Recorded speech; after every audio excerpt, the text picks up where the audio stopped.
Are you aware that the United Nations sent some delegates to go and see Nnamdi Kanu on 20th of April 2026? I know that you will not hear about this particular information because the Nigerian media will never show you people this thing. I said, let me just put something for you people, for you to understand that. You see that sentence that they sentenced Nnamdi Kanu? They sentenced him for a purpose. And there's the reason why he was sentenced. Because a lot of things that were hidden before, because of that sentencing of Nnamdi Kanu, everything is gradually getting exposed. Finally, now just pay attention and listen to this particular video where you're going to be explained a lot of things. So, first of all, so many things will be, even what some of the Nigerian military soldiers, the message that they sent to the Southeast is all here in this particular video. First of all, take your time, watch the video, and do not forget to share. That is the most important thing I always try to tell you. Forget about the person giving you the message. The only thing I want you to always listen is the message I'm passing to you. Because you may be looking at me, this small boy, how do you got this information? Just take your time and watch the video and see what is actually going on. In the same country me and you is. A lot of secret things is going on, but they are not letting you know about it. Continue following this page and share this video, guys. Just watch. Yes. Ladies and gentlemen, it all finally happened. Today being the 20th day of the month of April of 2026. As we speak to you, we have 4 big news that you have missed. 4 big news that you did not pay attention to. And we'll go bring them to your notice. Did you know that the UN officers are currently in Sokoto State doing some works there? We to carry the people of UN enter Sokoto State while in the court of law. Now let's take a look at the message coming from the Nigerian military. They don't come outside and tell the people of the Southeast, say, I beg, we have a message for you. Wait till they happen. Let's go through it one after the other. This is coming from the Vanguard newspaper, as you can see clearly on your screen. What is it saying? Army raises alarm over low Southeast recruitment. What does this mean? The army, they talk, the people of the Southeast, they show little or no interest in the recruitment where they happen as we speak. For better clarity, more deep dive into this news article. As you can see, this was released 1 day ago. This no be old news now. 1 day ago, now they drop them. Okay? So it will be the main issue. They said out of 38,000 people that applied nationwide in the whole 36 states, only 117 came from Anambra State. So out of 38,000 people in the whole of the federation, they can't use Anambra State to give an instance. Only 117% 9 apply. What do you think? If you ask me, this 117 service is too much. I was thinking it's going to be like 5 or 3%.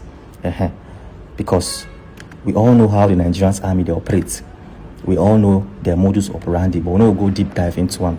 But the army are saying something that you should pay attention to. Why the army says people should join? Why the army are asking you to join for some reasons. They highlighted benefits such as stable career. If you join them, you have a stable career and promotion opportunities. They will give you regular salary. You can also receive free medical care for your family members. You will receive pension and gratuity, and you receive training and even the national exposure. Make a note of it in my mind, but as you can see, the army don't outline the benefits you receive if you join them. They're in the show right now on your screen. Please, what do you think of every single thing that we've discussed so far? I don't want to go deep dive into this particular matter. I go leave them for your hand. What do you think? Go to the comment section and tell me your thoughts. I don't want to talk on this matter. But then, some people have commented already. What are they saying? Under the post coming from the Nigerian military, this is coming from Helen Peter. It states, what are you doing with Southeast youths? You want them to be recruited and give them to your terrorists to slaughter? And tomorrow you will tell us that the terrorists are your brother and prodigal sons that have repented and brought back society? Yes, as you can see, this is a very, very valid point. You cannot ask the people of the Southeast to go and join a structure that will lead to their unaliving. For me, if you join the Nigerian military, it's like you've signed, you dig your own grave. It be like, say, this life don't tire you, because, like I said, man, no go deep dive into that matter. Let's continue with other news we get for you. As it stands and as we speak, Barrister Maxwell Opara has done something the appeal court will respect. Wait be that. Let's go through this particular news. Barrister Maxwell Opara is 100% ready for Nnamdi Kanu's case. Wait till they happen, and why is this man fully ready? Well, this is a photograph taken as of last weekend, as you can see right here on your screen. This was taken in Uni Abuja. So just in case you don't know, Barrister Maxwell Opara just secured a PhD in law For clarity's sake, may I break the news for you as it be. Well, Nnamdi Kanu's lead counsel, Barrister Maxwell Opara, backs PhD in law. Renowned human rights what am I even saying? Okay, renowned human rights lawyer and the lead counsel to Nnamdi Kanu, Barrister Maxwell Opara, has achieved a major academic milestone, earning a PhD in law from the University of Abuja. The convocation ceremony held on the 18th of April 2026 marked the formal celebration of years of rigorous research, dedication, and academic excellence. So as you can see, Barrister Maxwell now is a doctor. He don't back PhD in law. He don't go equip himself. He's now ready. He's telling you that I am ready with the knowledge I've acquired so far in law as a PhD holder, a doctor of law. I'm now ready to serve and defend Mazi Nnamdi Kanu fully. So as this man has, since he don't get a PhD certification, how will it help the case of Mazi? Well, it's going to help his case greatly because a PhD in law is the highest academic qualification in the legal field. It usually involves deep research into specialized legal issue, contribution of new ideas or interpretations to legal scholarship. This strengthens his profile as both a courtroom lawyer and a legal scholar. So now he don't sabi the law in and out. He knows the tenets of the law. He is now the law. He knows how to disperse the law, explain them, analyze them. And this is what we need for the case of Mazi Nnamdi Kanu. What do you think of this?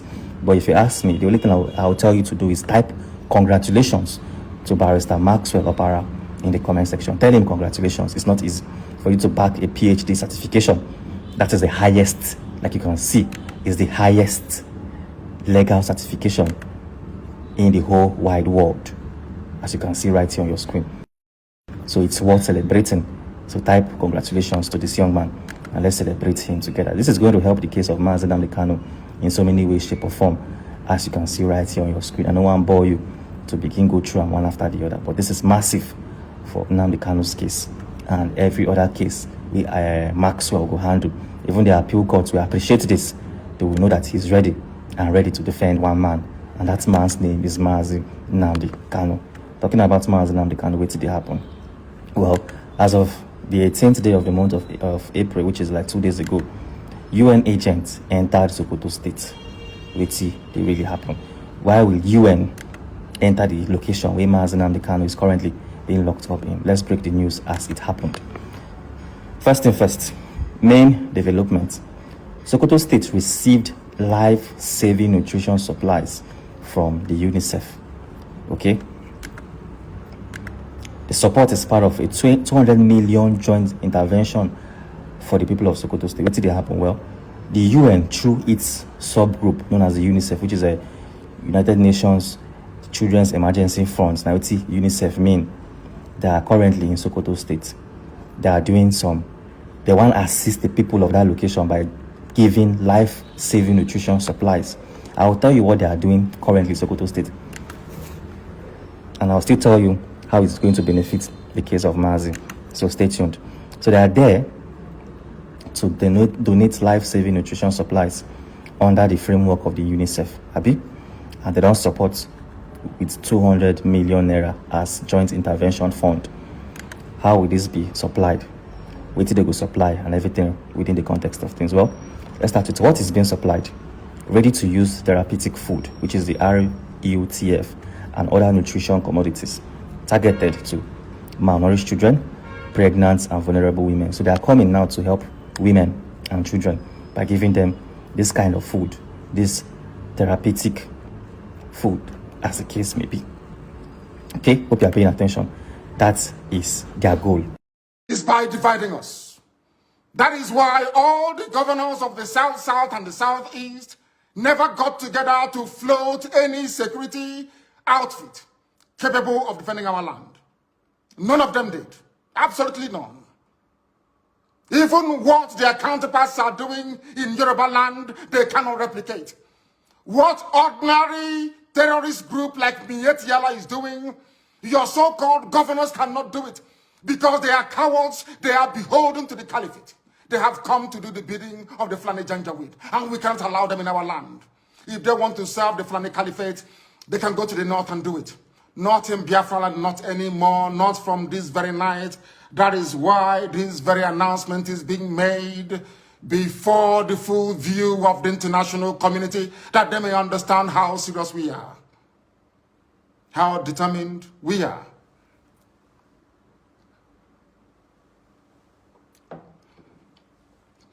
As somebody quite rightly said, the only way to eat an elephant is by cutting it into pieces.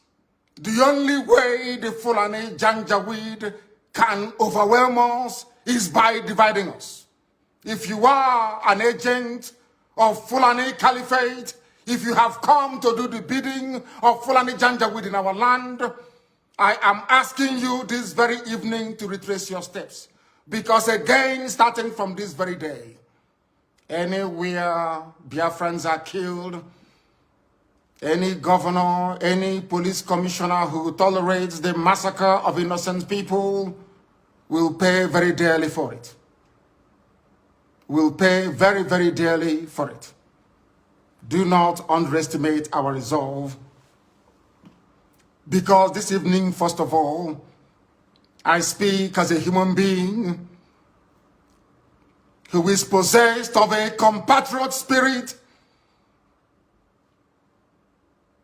and empathy with the suffering of human beings everywhere, especially in the zoo that Britain created called Nigeria. Second, I speak as a witness to the suffering of Biafrans at the hands of their so-called fellow citizens in the zoo called Nigeria. And what we want to make abundantly clear is that we are warning everybody who is a stakeholder in the zoo about our determination and our resolve to ensure that our land is defended. This is a resolution we have reached, and it is cast in stone. I know that some people may say that Amotekun has some veneer of legal backing from their various houses of assembly in the West, that we must also seek to do the same in the East. We are letting them understand this very that our land is under occupation.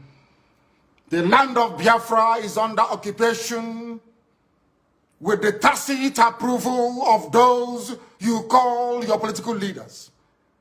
They have sold us down the drain. They have benefited from the relentless onslaught of a government determined to exterminate Biafrans, especially their youths. We are not beholden to them, because today we present to the world our first and our last line of defense against Fulani Janjaweed-inspired murderous anarchy and mayhem across the entire Middle Belt and the South. The Eastern Security Network is here to bring to an end years of Fulani Miyetti Allah terrorism in our land. This very security outfit is modeled, as I have said before, along the lines of Amoteku in the West, and even the vigilante group formed by Miyetti Allah themselves. Therefore, we are going to secure the entire Southeast and South-South, which is the former East, with the necessary assurance that crimes such as kidnapping, armed robbery, illegal abduction of innocent people is brought to an end very imminently. We must bring all these things to an end. We must understand that years of torment has come to an end. I also appreciate the fact that some of you, those who are in the service or in the pay of the Zoological Republic, I know that some of you cannot fathom what we are about to unveil this very evening. You thought that pictures were overwhelming. After this broadcast, the entire video will be released. That all of you may understand how serious we are, that we have come determined to do the will of the Most High Elohim. What is our story? I ask. Our story is that we have been killed for very many years. Just days ago, Fulani Muslims, yes, Fulani, call them headsmen, call them Miyetti Allah, call them Boko Haram, call them ISIS in West Africa.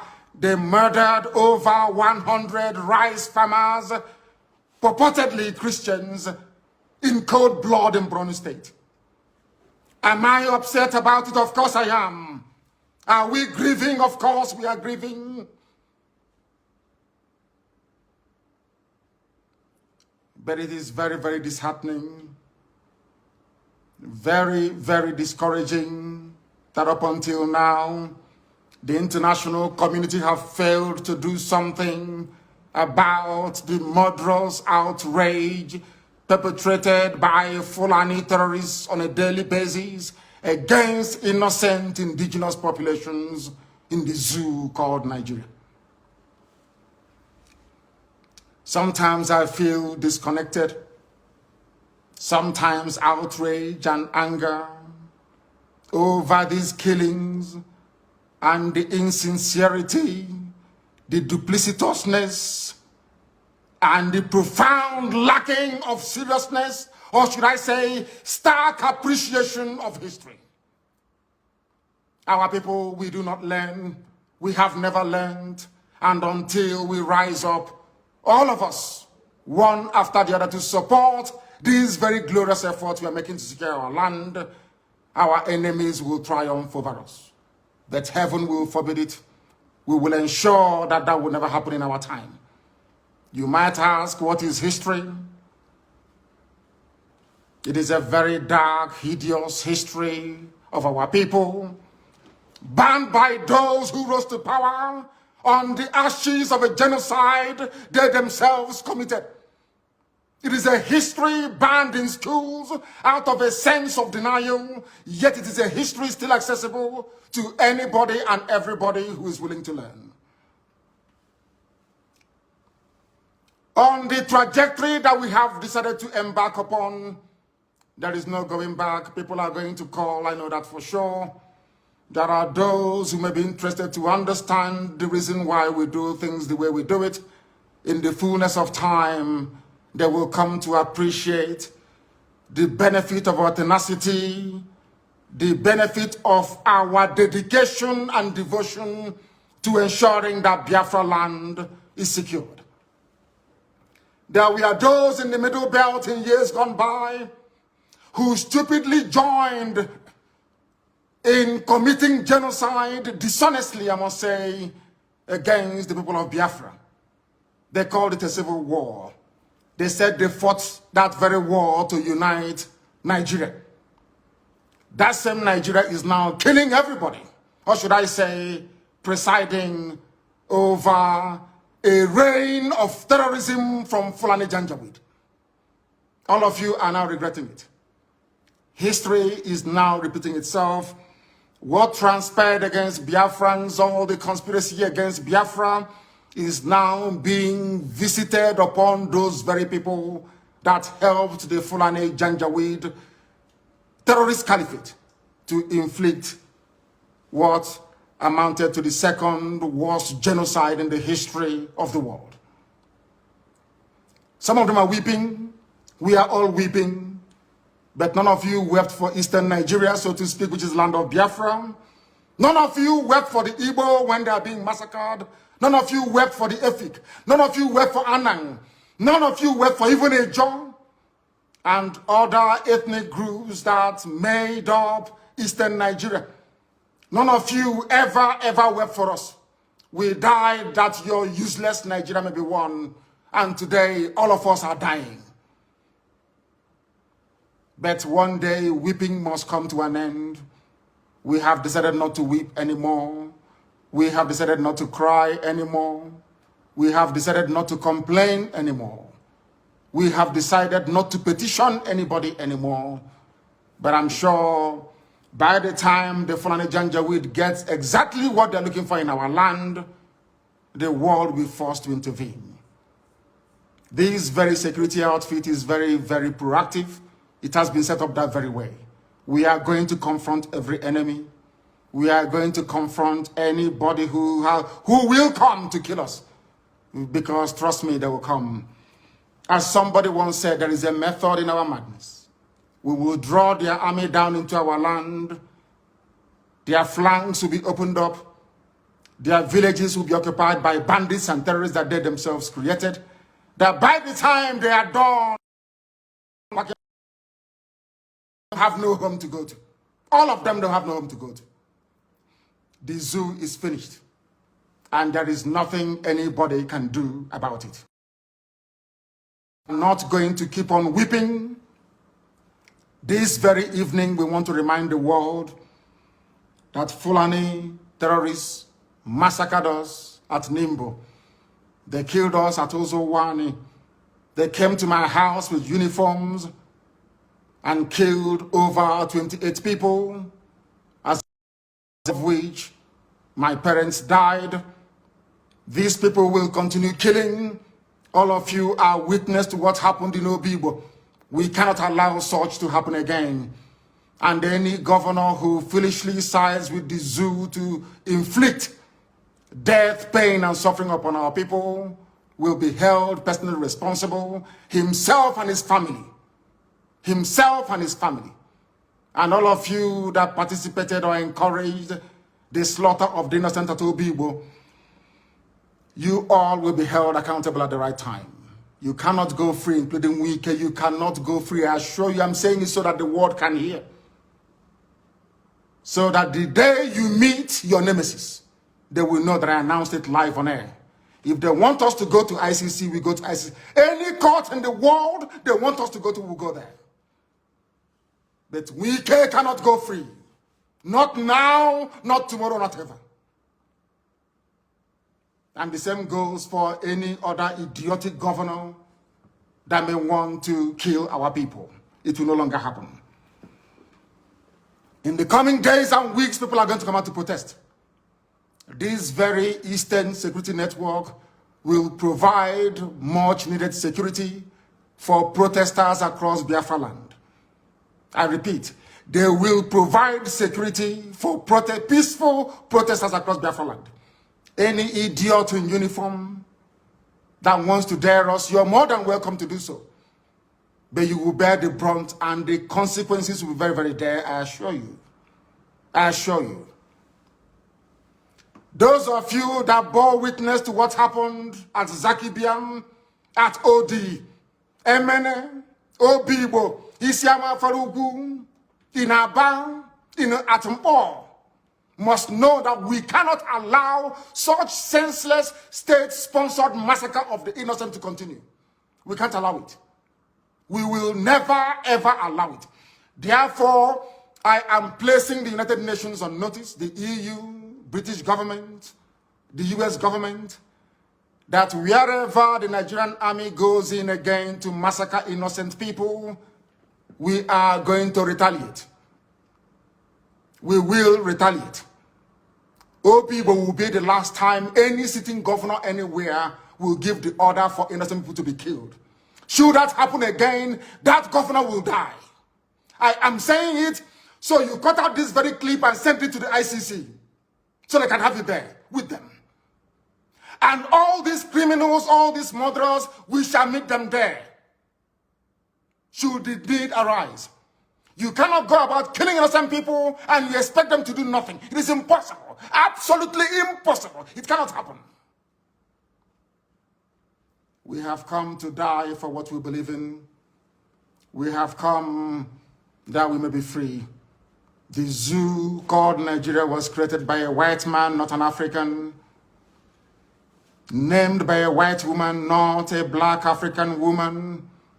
It has no right to exist. And anybody that kills in the name of Nigeria will be held responsible by us. Because it seems that the ICC doesn't want to do anything. It seems that all the courts of the world are silent as innocent people, men, women, and children are being slaughtered on a daily basis in Nigeria. We can't allow that to continue.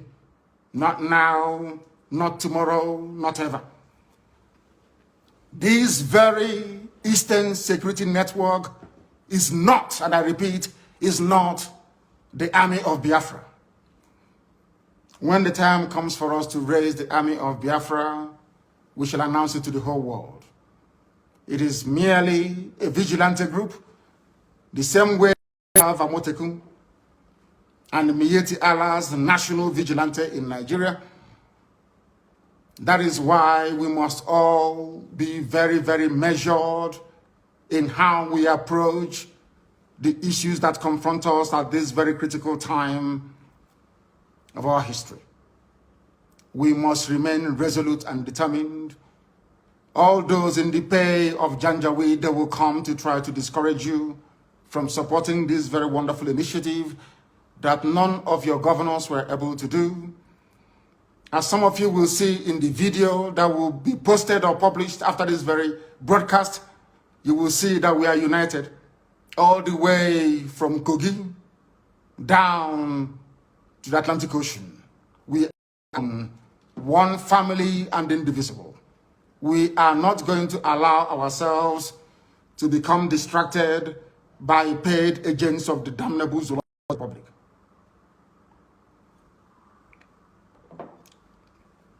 Self-defense is a constitutional right. Self-determination is not a crime, but a right under the laws of the Federal Republic of Nigeria and customary international law. Therefore, I make no apologies for pursuing Biafra relentlessly and determinedly. It can never stop. Those who underestimate our resolve do so at their own peril. As I've said before, we are not alive, we are dead already. When you see men, you will understand how determined we are. But there is one thing we have resolved to do. From today onwards, the death of every Biafran will be avenged. If you kill a Biafran, you will be killed. No matter who you are, we will keep pursuing you until you die. You have no peace and you have no rest. I'm saying it on video that the whole world may understand. In 1966, the world kept quiet as Biafrans were slaughtered in their numbers, 300,000 in the north. 67 to 70, over 3.5 million people were killed. Nobody stood trial for it. Rwanda lost less than 100,000 people. ICC and international courts were convened to try those who were responsible, or should I say, those who were culpable. The same thing in Liberia. But because you killed us between 66 and 1970 and nothing happened, and from 1945 to 1966 and nothing happened, that was the reason, or should I say, that is the reason why the Fulanis will keep coming to kill us on a daily basis. Right now, from this day onwards, if you kill us, we are going to kill you. The men are ready. They have come to defend Biafra land, not to separate from Nigeria, no. We are going to accomplish that via a referendum. But if you come to our villages now to rape our mothers or abduct our sisters, you will die in the process. Any governor found aiding any of these people or giving our land to Fulani Janjaweed will be in trouble with us. Let me make one thing abundantly clear to all of you listening. We have resolved to die for what we believe in. And our belief is simple, very, very simple, that we are going to defend the land of Biafra with all our might. Not in pursuit of secession, as the idiots would say, but in pursuit of the defense of our land so that our mothers can go to the farm without the risk of being raped and torn to pieces. Some of you saw what happened at Uli. How a very beautiful young Biafran lady went to the farm and never came back. She was not only raped, her body was mutilated, cut into pieces and strewn all across her farmland. None of you did anything. An Anambra State governor did nothing. Instead, he went along to appoint the same people that committed such heinous crime against the land itself into his cabinet. These are the idiots we are having to contend with in the land of Biafra. And we are saying enough is enough. If you're part of this very conspiracy to emasculate the children of God, to destroy Biafra land, then you are grossly mistaken. I know that the Fulani Janjaweed are not highly educated, they are not polished, they are not discerning, they cannot reason very well. Let me make this very, very clear. The Eastern Security Network is what it is. An organized vigilante outfit, rather than restricting the activities of the defense of our land to maybe Enugu State or Delta State or even Bayelsa State, for instance. We have resolved to defend the entirety of Biafran territory. Allow me to repeat, because some of you are not educated enough to understand what we are saying. I am addressing this to the Fulani Janjaweed. Allow me to repeat. The Eastern Security Network is there to safeguard our land, to stop Fulani terrorists from Mali, from Gambia, from coming into our land to kill us. Our mothers must return to their farms, and our daughters must be able to move about very, very freely. The only way out of the mess people are in Nigeria is that people should stop talking and doing the work necessary to free everybody from this Fulani-inspired bondage. Today, people died, or should I say a lawmaker was killed in Yoruba land. This same day, today, in Benue State, 4 people were killed. Even in Katsina, young boys were abducted, and girls, as a matter of fact, from the dormitories. That is the level of insecurity in Nigeria, and people are dying on a daily basis. Are you going to sit down, just lament, talk about it, and nothing happens? Or are you going to join us to ensure that this reign of Fulani terrorism and insecurity is brought to an end? That is what we are for. That is why this very security outfit has been set up. And that is the work they are going to do. And nobody, and I repeat, nobody is going to stop us. Extrajudicial killings will no longer be tolerated. Any police commissioner, any commander of whatever army unit you are, you bring out your men to come and kill innocent people, you and your family will also die. Because that is the only language you idiots understand. When people keep quiet, you kill them. You have stifled peaceful protests. You have killed people. You have lied about it. And you think you will go on killing innocent people. It can no longer happen, not in Biafra land. Elsewhere you can try it, not in Biafra land. Although the ICC have belatedly decided to investigate atrocities by the Nigerian army, police, and politicians, sadly, their intervention has come very, very late. Very, very late indeed. A lot of people have died, and a lot of families are angry and they are grieving. And they want vengeance. And I do not blame them. And I can never blame them, regardless of the enormity or gravity of action or actions they may take in order to avenge the death of their loved ones. Therefore, if you're a politician or a commander and you are involved in the killing of people, know that your life is no longer safe. I can assure you. Cut what I'm saying and send it to ICC, send it to the US government, send it to everybody. I want us to go to that court in ICC and we present the catalog of destruction and mayhem and of terrorism perpetrated by the Nigerian government itself. And we'll see who will be convicted. If you think that the likes of Wike can do your dirty job for you, then you are grossly mistaken. Because Wike understands the mess that he's in. He can never be a free man until the day he dies. I'm saying it in the public so the whole world can hear. Wike doesn't deserve to live. He doesn't. And that goes for any other governor that will preside over the killing of innocent people. They have made the zoo ungovernable, not us. Our job is to defend our land, and that is exactly what we are going to do. You know, they love doubting us all the time. They think we are joking, but from tomorrow the music will change.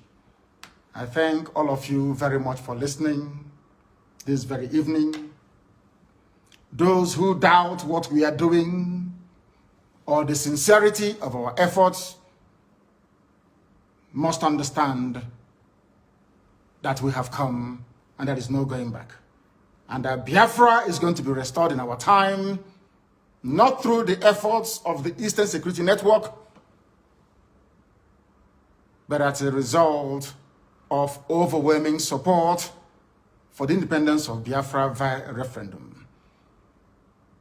Anywhere you attack our mothers again in our land, we will attack you back.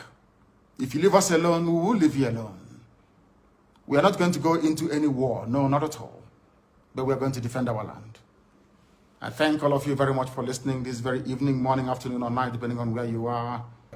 Anybody telling you about strength in diversity, that person is a liar and a deceiver. And the US ambassador is a liar and a deceiver. One thing they don't teach we Africans is this. No country exists on a foundation of multiculturalism. There is nowhere in the world. Listen to me very carefully. All this nonsense, even the crap that Coca was coming up with, telling you about diversity is our strength and all that rubbish. Allow me to repeat, there is no country on this earth that survives on a foundation or a bedrock of multiculturalism. It doesn't exist. That is why multiculturalism in Africa is dead on arrival. It can never work. Because we are tribal beasts by nature. We are tribal by nature. That is why we travel from wherever we are during New Year's, during Christmas, during Easter, during New Year festival to go back home where we come from. Because that is where we identify with. Now, let me ask the US ambassador a very simple question. Is United States of America a multicultural society? US, that was created and built by Western Europeans. US was created, should I say, created by God, of course. Built by Western Europeans. Mostly English people that was fed up with the way of life of the English monarchy. They went to America on Mary Rose. I want to ask the US ambassador, I want to teach Africans what they don't know this evening. There is no country that functions on this multi-ethnic rubbish. Nowhere in the world. Not even the USA, that was created by people who are not indigenous to America. The owners of the soil of America are Native American Indians. That is a fact of life. God gave America to Western Europe to develop and gave them a special grace to be the beacon and the light and the conscience of the world. Because God knew that if he had left all these wonderful people in Europe, they would become contaminated. He removed them from Europe, sent them to America, built a wonderful nation as a shining light and a beacon for the whole world to look up to. Even that America that was built from scratch by people who are not indigenous to the land is not multicultural. Why am I saying this? America was founded on the principles of Judeo-Christian, Greco-Roman, democratic value systems. I repeat, America is not multicultural. They accommodate other races and other nations. Yes, they can accommodate you. But where you're coming into, the bedrock, the foundation of America is based on Judeo-Christian principles, Greco-Roman political ideology, which is republicanism. God go keep on the bless Nnamdi Kanu for us, because Nnamdi Kanu don't open our eye to so many things we be say where they go wrong for our country Nigeria, and the mineral resources we be say where we get, we be say the politician just siphon, they use them, they enjoy themselves. In don't open our eye to reality, and the thing wey government why they no wan release am because of wetin he expose so many things wey be say the atrocity wey be say they commit, he expose am, and now they no wan make him dey expose a lot of things, na why they keep am for detention. That's one of the reasons. But I know say one day him go dey free, and one day Biafra go dey declared. So I no go just talk much. I go allow una share una own thoughts on the comment section. Don't forget to click the subscribe button for more updates. Share this video to everyone on every social media platform. Thank you.